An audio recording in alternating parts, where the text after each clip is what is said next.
আমি এখন Oslo city সেন্টারে আছি। অসলো সিটি সেন্টারে একটা ফিওর্ড আছে যেখানে অনেক বড়, বড় জাহাজ এসে ল্যান্ড করে, লোড আনলোড করে। সাগরের একটা অংশ যেটা শহরের অনেক ভিতরে, যেখানে জাহাজ আসতে পারে, বড়, বড় জাহাজ আসতে পারে, এটা দেখতেও ভালো লাগে।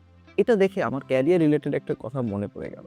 সেটা কি জানেন? সেটা হচ্ছে যে ক্যারিয়ারে আমরা নিজেরা অনেক সময় অনেক বড় রোল পাই এবং রোলের গভীরতা না বুঝেই আমরা কমপ্লেসেন্ট হয়ে যাই। আমরা কিভাবে রোলটাতে এসেছিলাম সেটা ভুলে যাই এবং তাতে যা হয় যে আমরা বড় রোলগুলোকে ধরে রাখতে পারি না।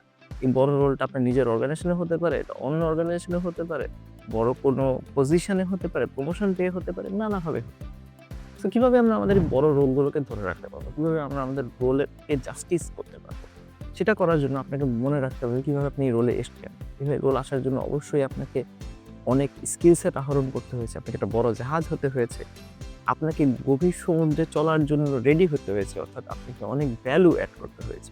এবং কন্টিনিউয়াসলি আপনি ভ্যালু এড করে গেছেন। যখন আপনি অনেক ভ্যালু এড করেছেন তখনই আপনি আপনার সেই রোলটা পেয়েছেন। সো এখন কি আপনি নতুন রোলে, নতুন পজিশনে আসার পর কি কন্টিনিউয়াসলি ভ্যালু এড করছেন? কন্টিনিউয়াসলি স্কিল আহরণ করছেন? কন্টিনিউয়াসলি কি আপনি কলিগদেরকে সাপোর্ট করছেন? যার ফলে আপনি এই রোলটা পেয়েছিলেন? সো এটা যদি আপনি করতে পারেন, অবশ্যই আপনি আপনার রোলটাকে ধরে রাখতে পারবেন এবং আপনি আপনার বিগার রোলেও যেতে পারবেন। সো আজকে এ পর্যন্তই। ভিডিও ভালো লাগলে লাইক, শেয়ার অ্যান্ড সাবস্ক্রাইব।